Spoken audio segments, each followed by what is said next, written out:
بسم اللہ الرحمن الرحیم۔ جمع کرنے کا طریقہ۔ السلام علیکم دوستوں، کیسے ہیں آپ سب لوگ؟ امید کرتا ہوں آپ لوگ خیر و عافیت سے ہوں گے۔ دوستوں، آج میں آپ لوگوں کو ہم بستری کرنے کا طریقہ بتانے کی کوشش کروں گا، لہٰذا ویڈیو کو آخر تک ضرور دیکھیے گا۔ تو چلیے ویڈیو کو شروع کرتے ہیں۔ دوستوں، ہم بستری کرنے کے بہت سارے طریقے ہیں، لیکن کچھ لوگ جو بدحواس اور بیہودہ لوگ ہیں بہت ہی بری طریقے سے ہم بستری کرتے ہیں۔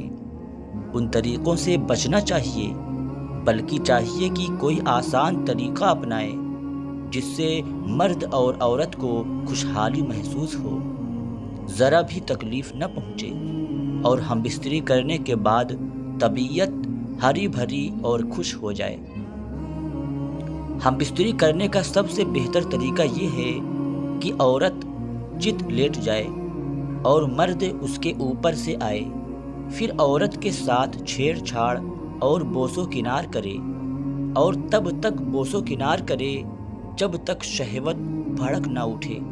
پھر جلدی سے عورت کی شرمگاہ میں اپنے ذکر کو داخل کر دے اور حرکت کرے، اور جب منی نکل جائے تو کچھ دیر تک عورت کے گردن سے لپٹا رہے اور اپنے ذکر کو باہر نہ نکالے، اور جب جسم کو سکون اور راحت ہو جائے تو دائیں جانب ہو کر ذکر کو باہر کر لے۔ دوستوں، اس طریقے سے ہم بستری کرنے کا ایک خوبی یہ ہے، جو بچہ ایسے ہم بستری سے پیدا ہوگا وہ لڑکا پیدا ہوگا۔ دوستوں، ہم بستری کے لیے کوئی وقت مقرر نہیں، جب چاہے دن میں، چاہے رات میں، چاہے لیٹ کر، چاہے کھڑے ہو کر، چاہے جس طریقے سے من کرے اس طریقے سے ہم بستری کرے، جائز ہے۔ لیکن سب سے بہتر اور اچھا طریقہ یہ ہے کہ مرد اوپر رہے اور عورت نیچے رہے۔ دوستوں، جتنے بھی حیوانات ہیں سبھوں کا فطری طریقہ یہی ہے کہ نر اوپر رہتا ہے اور مادہ نیچے، اور قرآن پاک کی اس آیت میں اسی طریقے سے ہم بستری کرنے کا اشارہ دیا گیا ہے۔ فلما تغشاها حملت حملا خفیفا۔ دوستوں، اس طریقے میں زیادہ راحت اور آسانی بھی ہے، اور عورت کو زیادہ تکلیف بھی نہیں ہوتی ہے، اور اس طریقے سے ہم بستری کرنے سے عورت پر تھوڑا سا وزن ہوگا، جس کی وجہ سے عورت کو لذت میں اور بھی اضافہ ہوگا۔ امام اہل سنت سرکار اعلیٰ حضرت فاضل بریلوی علیہ الرحمۃ و رضوان فرماتے ہیں کہ ہم بستری کے وقت یہ نیت ہونی چاہیے۔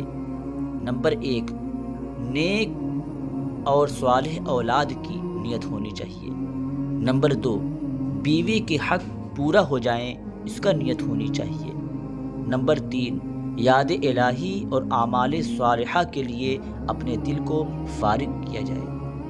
اور دوستوں، ہم بستری کرتے وقت بالکل ننگا نہ ہوں، اور عورت کو بھی بالکل ننگا نہ کریں۔ کوئی کپڑا وغیرہ یا چادر وغیرہ اپنے جسم پر ڈھانپ لے، نہ تو منہ کعبہ شریف کی طرف ہونا چاہیے اور نہ ہی پیٹھ ہونا چاہیے، بلکہ عورت چت لیٹی ہو اور مرد اس کے اوپر اکڑو بیٹھے اور چھیڑ چھاڑ سے شروع کرے، اور جب عورت کو متوجہ پائے تو بسم اللہ الرحمن الرحیم پڑھ کر ہم بستری کرے۔ لیکن یاد رہے، سطر کھولنے سے پہلے ہی بسم اللہ پڑھے۔ سطر کھلنے کے بعد اگر پڑھے گا تو بے ادبی ہوگی۔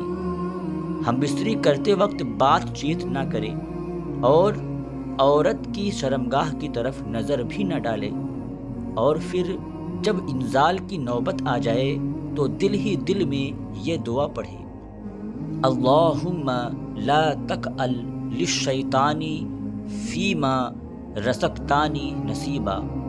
دوستوں، اگر کوئی اس دعا کو پڑھ لیتا ہے اور اس کے مقدر میں اللہ تبارک و تعالی نے اگر بچے کی پیدائش لکھی ہے تو کبھی بھی اس بچے کو شیطان تکلیف نہیں پہنچا پائے گا۔ دوستوں، عورت جب بیٹھی ہو تو اس حالت میں ہم بستری نہ کریں، اور اسی طرح پہلو کی طرف سے بھی نہ کرے۔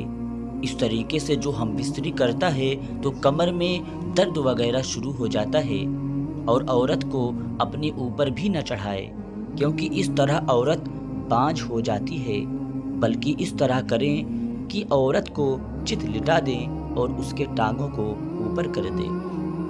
شیخ ابو علی سینا کے نزدیک ہم بستری کی تمام شکلوں میں بری شکل یہ ہے کہ عورت مرد کے اوپر ہو اور مرد نیچے چت لیٹا ہو، کیونکہ اس صورت میں منی مرد کے اندر ہی رہ جاتی ہے اور مکمل طریقے سے باہر نہیں نکل پاتی، تو اس طریقے سے بہت خراب مرض ہونے کا اندیشہ ہوتا ہے۔ اور انزال کے بعد مرد فوراً الگ نہ ہو جائے، بلکہ انتظار کرے کہ عورت کی بھی حاجت پوری ہو جائے۔ امام غزالی فرماتے ہیں کہ نبی اکرم صلی اللہ علیہ وسلم نے ارشاد فرمایا کہ مرد کی کمزوری کی نشانی یہ ہے کہ جب ہم بستری کرنے کی خواہش دل میں رکھتا ہے تو بوس و کنار سے پہلے ہی ہم بستری کرنے لگتا ہے، جس کی وجہ سے جلد ہی انزال ہو جاتا ہے اور فوراً الگ ہو جاتا ہے، اور اسی وجہ سے عورت کی حاجت پوری نہیں ہو پاتی ہے۔ ہم بستری کرنے کے بعد جب مرد اور عورت الگ ہو جائیں تو مرد اور عورت دونوں الگ الگ صاف کپڑے لے کر اپنی اپنی شرمگاہ صاف کریں، اور اگر ایک ہی کپڑے سے صاف کریں گے تو جدائی اور نفرت پیدا ہوگی۔ اگر کسی شخص کو رات میں سوتے وقت احتلام یعنی نائٹ فالٹ ہو گیا تو بغیر وضو کیے یعنی بغیر منہ ہاتھ اور شرمگاہ کو دھوئے ہم بستری نہ کرے۔ اگر ایسا کرے گا تو جو بچہ پیدا ہوگا وہ دیوانہ اور بیکار پیدا ہو سکتا ہے۔ دوستوں، زیادہ بوڑھی عورت سے ہم بستری نہیں کرنا چاہیے کہ ایسا کرنے میں بدن کمزور اور مرد جلدی سے بوڑھا ہو جاتا ہے۔ کھڑے ہو کر بھی ہم بستری نہیں کرنا چاہیے، ایسا کرنے میں بدن کمزور اور بوڑھا ہو جاتا ہے۔ اور دوستوں، کھانا کھانے کے بعد بھی ہم بستری نہیں کرنا چاہیے، اس سے جو اولاد پیدا ہوتی ہے اس کا کن ذہن پیدا ہونے کا خطرہ رہتا ہے۔ اور دوستوں، کچھ لوگوں کا ایسا بھی کہنا ہے کہ جب مرد اور عورت ہم بستری سے فارغ ہو جائیں تو فوراً پیشاب کر لیں، ورنہ کوئی لا علاج بیماری ہو سکتا ہے۔ اللہ تبارک و تعالیٰ سے دعا ہے کہ ہم سب کو اس پر عمل کرنے کی توفیق عطا فرمائے۔ دوستوں، ویڈیو پسند آئی ہو تو ایک لائک ضرور کریں اور اسے زیادہ سے زیادہ شیئر کریں، اور مزید ایسے ہی ویڈیوز دیکھنے کے لیے ہمارے چینل کو سبسکرائب کر دیں۔ شکریہ۔ خدا حافظ۔ السلام علیکم ورحمۃ اللہ تعالی وبرکاتہ۔